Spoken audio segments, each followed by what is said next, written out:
नमस्कार मित्रों, अतुल आश्रम में आपका स्वागत है।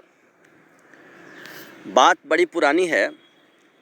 मैं मैथमेटिक्स ऑनर्स कर रहा था, लेकिन अपने आदत के अनुसार साथ में रामचरितमानस भी देखते रहता था। लियो टॉल्स्टॉय की किताब भी उस समय पढ़ रहा था मैं। तो इसी समय क्या हुआ कि गोस्वामी तुलसीदास के रामचरितमानस के किष्किंधा कांड में मुझे एक पंक्ति मिल गई है। मुझे इस बात का बड़ा शौक़ था, इस बात को जानने का कि बड़े जो कवि हैं, दार्शनिक हैं, वो शिक्षा के बारे में क्या कहते हैं। ऑनर्स के लिए हम रात दिन पढ़ते, कुछ टॉपिक समझ में आता, कुछ नहीं समझ में आता, बहुत संघर्ष करना पड़ता। तो मन में ऐसा रहता कि भाई टिप्स क्या दिया है इन लोगों ने क्या टिप्स दिया है, इनकी साहित्य पर इतनी अच्छी पकड़ कैसे हो गई है, ये ख्याल आता रहता था। तो उसमें एक पंक्ति आ गई, शास्त्र सुचिंतित पुनि पुनि देखिए, भूप सुसेवित बस नहीं लेखिए। अब मुझे बड़ा बढ़िया सूत्र मिल गया, तब से मुझे ये पंक्ति याद हो गई है। गोस्वामी जी कहते हैं कितना भी सुचिंतित शास्त्र हो, कितना भी पढ़ा हुआ शास्त्र हो, कैसा भी आपका कमांड हो किसी चीज़ पर, उसे छोड़िए मत। कभी से अहंकार में मत रहिए कि अब तो ये कमांड हो गया है। शास्त्र सुचिंतित पुनि पुनि देखिए, इसका मतलब है कि रोज़ आप भी दोहराइए, चाहे आप कितने अच्छे टीचर हैं, बड़े सीनियर हैं, आप सीनियर हो गए हैं, नहीं आप सीनियर नहीं, सीनियर मोस्ट हो गए हैं, लेकिन अध्ययन मत छोड़िए। अध्ययन रोज़ कीजिए, स्टडी रोज़ कीजिए, उस पर विचार कीजिए, उस पर चिंतन कीजिए।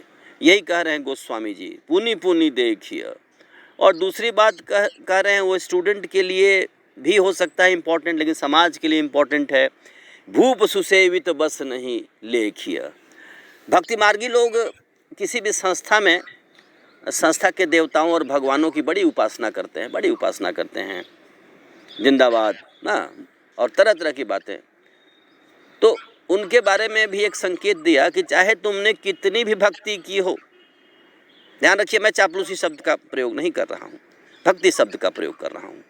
कितनी भी आपने भक्ति की हो अपने राजा की, लेकिन कभी ये मत समझना कि आपका राजा आपके वश में हो गया है और वह आपके मुताबिक ही काम करेगा, ऐसा नहीं है। वेरी वेरी अनप्रेडिक्टेबल, जिसके बारे में कुछ भी नहीं कहा जा सकता, ऐसा चंचल स्वभाव राजा का है, जो प्रभुता जिसके पास थोड़ी सी आ गई है, प्रभुता पाए काह मद नहीं, किसको मद नहीं हो जाता है। तो इस तरह के जो मद में लोग हैं, उनको आप कभी ये मत समझें कि आपके वो वश में हो चुके हैं। ये दूसरा संकेत इन्होंने दे दिया है तुलसीदास ने। गोस्वामी जी अनुभव के पुंज थे, और हर पंक्ति में जीवन के अनुभव, जीवन का सार, भारत का अनुभव, भारतीय संस्कृति का कोई न कोई मोती, कोई न कोई सूत्र होता है। तो हमारे स्टूडेंट के लिए, मतलब मैं तो खुद स्टूडेंट हूँ, आज भी मैं पढ़ता हूँ और सदा ही मैं अपने को स्टूडेंट के रूप में देखता हूँ। और हमारे सारे स्टूडेंट, हमारे सारे टीचर, हमारे शिक्षक मित्र, हमारे फैकल्टी दोस्त जो हैं, इनके लिए बहुत इंपॉर्टेंट बात है कि शास्त्र सुचिंतित पुनि पुनि देखिए। और एक बात और भी है, वो दाल जो फ्रिज में रखा है, कितना भी गर्म करके कोई छौंक लगा के दे, आप समझ जाते हैं कि ये फ्रिज में रखा हुआ दाल है, ये ताज़ा नहीं है। वैसे ही आप चाहे कितना भी चकमा दें, जिसको पढ़ाते हैं वो समझ जाता है कि ये बात घिसी पीटी हो रही है, इसमें ताजगी नहीं है, इसमें जान नहीं है। लेकिन आप जब चिंतन करते हैं, सवेरे उठते हैं, सब्जेक्ट को पढ़ते हैं, मनन करते हैं, आपके पास विचार आता है, भाव आता है, फिर आप सोचते हैं कैसे जनरलाइज करें। अभिव्यक्ति की समस्या ही तो सबसे बड़ी समस्या है। शिक्षक के सामने, ट्रेनर के सामने, फैकल्टीज़ के सामने कैसे अभिव्यक्त करें, क्योंकि सामने तरह तरह की आत्माएं बैठी हुई हैं। किसी का रिसीवर एकदम कॉन्शियस है, किसी का रिसीवर बहुत सेंसिटिव है, किसी, मतलब आप ये समझ लीजिए कोई स्पंज बैठा है क्लास में, कोई ग्रेनाइट बैठा है क्लास में, और आपको सबके भीतर वो तत्व इंजेक्ट कर देना है। तो एक ही इंजेक्शन काम नहीं करेगा, स्पंज के लिए कुछ अलग है, ग्रेनाइट को ड्रिल करना पड़ेगा उसमें कुछ डालने के लिए।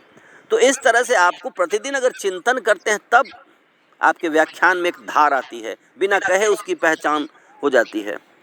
जिनको पढ़ाते हैं आप, जो आपके लेक्चर सुनते हैं उनकी आंखों में तेज चमक आता है वो सुन करके, और आप वही घिसा पिटा जो पहले से याद है अगर आप रख देते हैं तो वो बासी दाल, पुराना दाल, 6 महीने 8 महीने साल भर 3 साल पहले का पैकिंग किया हुआ, वो मज़ा नहीं देता है। तो ये बड़ा सूत्र है कि शास्त्र सुचिंतित पुनि पुनि देखिए। कितना भी पढ़ा हुआ शास्त्र है, मैंने बाइनोमियल थ्योरम पढ़ा है, लेकिन मुझे बाइनोमियल थ्योरम पर एक बार सोच के जाना चाहिए, क्लास में एक बार चिंतन करके जाना चाहिए। आपने रोटेशनल डायनामिक्स पढ़ा है, आपको एक बार सोचना चाहिए, पूरे उस चैप्टर को एक बार विजुअलाइज करना चाहिए, उसके सब टॉपिक्स को सोच लेना चाहिए, और फिर मैं जिनको डिलीवर करने जा रहा हूँ उनके प्रति भी आपका प्रेम होना चाहिए, तभी तो आप डिलीवर कर पाएंगे। तो इस तरह का अगर प्रयास हो तब शिक्षण प्रभावी होगा। तो हमारा सूत्र है शास्त्र सुचिंतित पुनि पुनि देखिए, भूप सुसेवित बस नहीं लेखिए। तो हम ताज़ा खाना परोसें, बिल्कुल फ्रेश आहार दें अपने छात्रों को, अपने नौजवानों को, अपने तरुण मित्रों को। धन्यवाद। जय श्री राम, जय भारत, जय जगत।